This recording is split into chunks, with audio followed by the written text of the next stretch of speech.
ಎಲ್ಲರಿಗೂ ಮುಂಜಾನೆಯ ಶುಭಾಶಯಗಳೊಂದಿಗೆ ಇವತ್ತು ನಾವು 7ನೇ ತರಗತಿಗೆ ಸಂಬಂಧಪಟ್ಟಂತಹ ಭೂಗೋಳಶಾಸ್ತ್ರ ಅಧ್ಯಯನಕ್ಕೆ ಸಂಬಂಧಪಟ್ಟಂತಹ ಅಧ್ಯಾಯವಾಗಿರ್ತಕ್ಕಂಥ ಭಾರತದ ಪ್ರಾಕೃತಿಕ ವಿಭಾಗಗಳು ಅಂತಕ್ಕಂಥ ಅಧ್ಯಾಯವನ್ನ ಇವತ್ತಿನ ತರಗತಿಯೊಳಗ ತಿಳಿದುಕೊಳ್ಳೋಣ. ಏನು ಮುಖ್ಯ ಅಂಶಗಳಿದಾವೆ 7ನೇ ತರಗತಿಗೆ ಇರ್ತಕ್ಕಂತಹ ಭಾರತದ ಪ್ರಾಕೃತಿಕ ವಿಭಾಗಗಳು ಅಂತಕ್ಕಂಥ ಅಧ್ಯಾಯದೊಳಗ ಯಾವ ಅಂಶಗಳದಾವ ಅಂದ್ರೆ ಭಾರತಕ್ಕೆ ಸಂಬಂಧಪಟ್ಟಂತ ಪ್ರಾಕೃತಿಕ ವಿಭಾಗದೊಳಗ ಯಾವ ಅಂಶಗಳಿದಾವ ಅಂತಕ್ಕಂಥದ್ದನ್ನ ಇವತ್ತಿನ ತರಗತಿಯಲ್ಲಿ ನಾವು ಚರ್ಚೆ ಮಾಡೋಣ. ಮೊದಲನೇದಾಗಿ ಭಾರತ ಅಂತಕ್ಕಂಥದ್ದು ನಮ್ಮ ದೇಶ. ಭಾರತ ಅಂತಕ್ಕಂಥದ್ದೇನು ನಮ್ಮ ದೇಶ. ಆ ಭಾರತ ಅಂತಕ್ಕಂಥ ನಮ್ಮ ದೇಶ ಯಾವ ಗೋಳಾರ್ಧದಲ್ಲಿದೆ ಅಂತ ಕ್ವಶನ್ ಕೇಳ್ತಾರೆ. ನಿಮ್ಗೆ ಏನಂತ ಕೇಳ್ತಾರ, ಭಾರತವು ಯಾವ ಗೋಳಾರ್ಧದಲ್ಲಿದೆ ಅಂತ ಕ್ವಶನ್ ಕೇಳಿದ್ರಪ್ಪ ಅಂತಂದ್ರ ನೀವು ಭಾರತ ಅಂತಕ್ಕಂಥದ್ದು ಯಾವ ಗೋಳಾರ್ಧದಲ್ಲಿದೆ, ಉತ್ತರ ಗೋಳಾರ್ಧದಲ್ಲಿದೆ ಅಂತಕ್ಕಂಥದ್ದನ್ನ. ನೆಕ್ಸ್ಟ್, ಭಾರತವನ್ನ ದಕ್ಷಿಣ ಏಷ್ಯಾದ ಪರ್ಯಾಯ ದ್ವೀಪ ಅಂತ ಕರೀತಾರೆ. ಭಾರತವನ್ನ ಏನಂತ ಕರೀತಾರ, ದಕ್ಷಿಣ ಏಷ್ಯಾದ ಪರ್ಯಾಯ ದ್ವೀಪ ಎಂದು ಕರೀತಾರೆ. ನೋಡ್ರಿ, ಭಾರತವನ್ನ ಡ್ಯಾಶ್ ದ ಪರ್ಯಾಯ ದ್ವೀಪ ಅಂತ ಕ್ವಶನ್ ಕೇಳಿದ್ರಪ್ಪ ಅಂತಂದ್ರ ನೀವು ಭಾರತವನ್ನ ದಕ್ಷಿಣ ಏಷ್ಯಾದ ಪರ್ಯಾಯ ದ್ವೀಪ ಎಂದು ಕರೆಯುತ್ತಾರೆ ಅಂತಕ್ಕಂಥ ಆನ್ಸರ್ ಅನ್ನ ಬರೀಬೇಕು. ಇನ್ನು ನೆಕ್ಸ್ಟ್, ಭಾರತದ ತುತ್ತ ತುದಿಗಳು ಅಂತಕ್ಕಂಥ ಕ್ವಶನ್ ಕೇಳ್ತಾರೆ. ಏನಂತ ಕೇಳ್ತಾರಪ್ಪ ಅಂತಂದ್ರ ಇವೆಲ್ಲವೂ ಕೂಡ ಏನಂದ್ರ ಭಾರತದ ತುತ್ತ ತುದಿಗಳು ಅಂತಕ್ಕಂಥದ್ದು.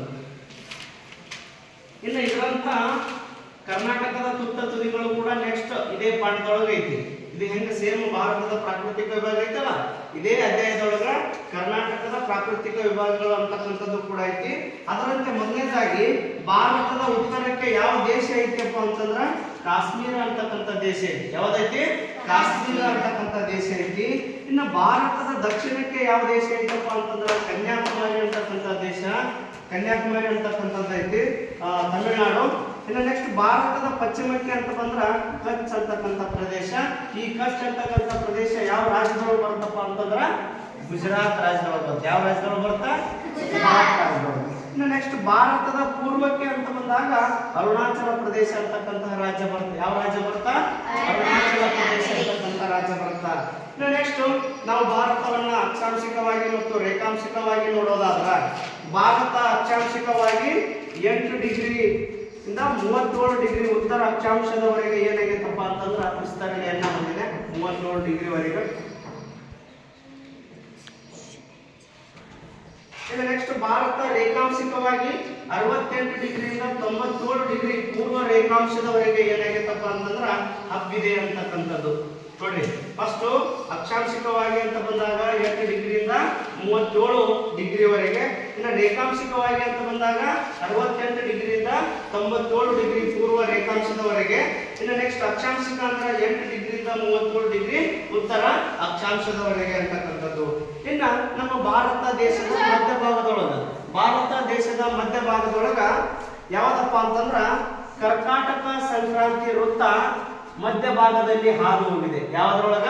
ಭಾರತ ದೇಶದ ಮಧ್ಯಭಾಗದೊಳಗ ಯಾವ ವೃತ್ತ? ಕರ್ನಾಟಕ ಸಂಕ್ರಾಂತಿ ವೃತ್ತ ಅಂತಕ್ಕಂಥದ್ದು ಹಾಯ್ದು ಹೋಗಿದೆ. ಇನ್ನು ನಿನ್ನೆ ಕ್ಲಾಸ್ ಒಳಗ ನಾವು ಏನ್ ಹೇಳಿದ್ವಿಪ್ಪ ಅಂತಂದ್ರ ಅಕ್ಷಾಂಶ ಮತ್ತು ರೇಖಾಂಶ ಅಂದ್ರೆ ಏನಂತ ಹೇಳಿದ್ವಿ.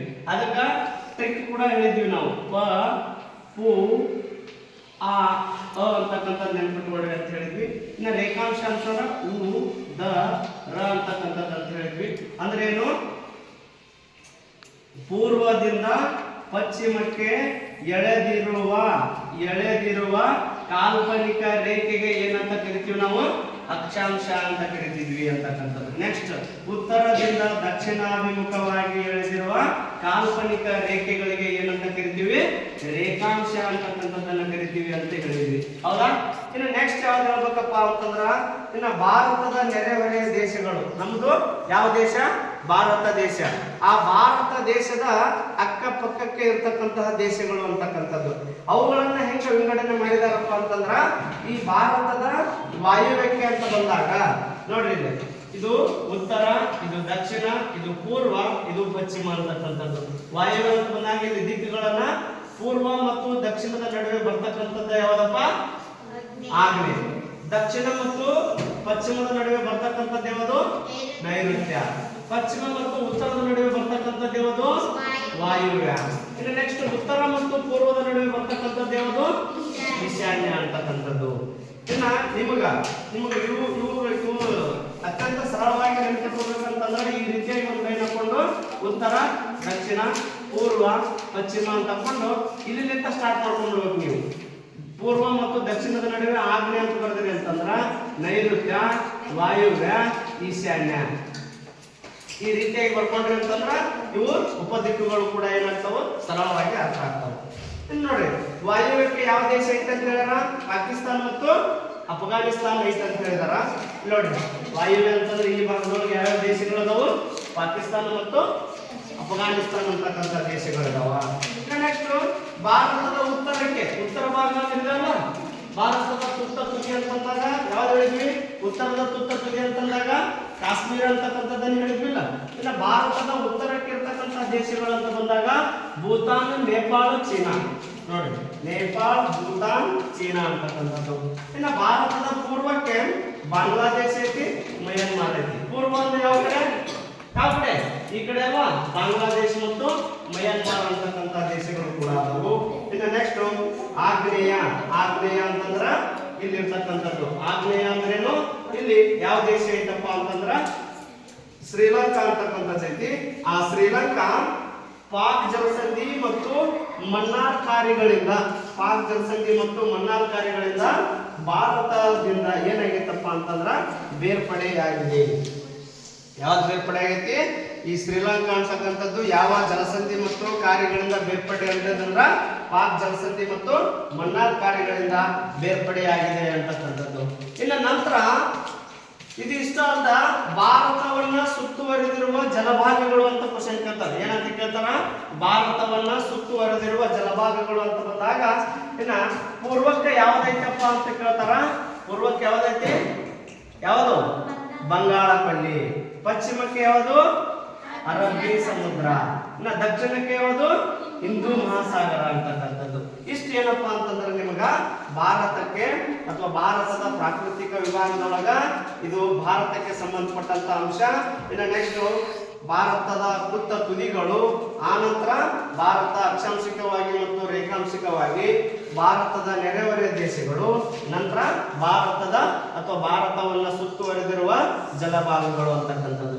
ಇದಿಷ್ಟ ಅಲ್ಲ, ನಮ್ಮ ಭಾರತ ದೇಶ ಯಾವುದು? ನಮ್ಮ ದೇಶ ಭಾರತ ದೇಶ 28 ರಾಜ್ಯಗಳು. ಎಷ್ಟು ರಾಜ್ಯಗಳು? 28 ರಾಜ್ಯಗಳು ಮತ್ತು ಎಷ್ಟು ಕೇಂದ್ರಾಡಳಿತ ಪ್ರದೇಶಗಳನ್ನು ಹೊಂದಿದೆ? 8 ಕೇಂದ್ರಾಡಳಿತ ಪ್ರದೇಶಗಳನ್ನ ಒಳಗೊಂಡಿದೆ ಅಂತಕ್ಕಂಥದ್ದು. ಕೇಂದ್ರಾಡಳಿತ ಪ್ರದೇಶ. ಇಷ್ಟು ಮಾಹಿತಿ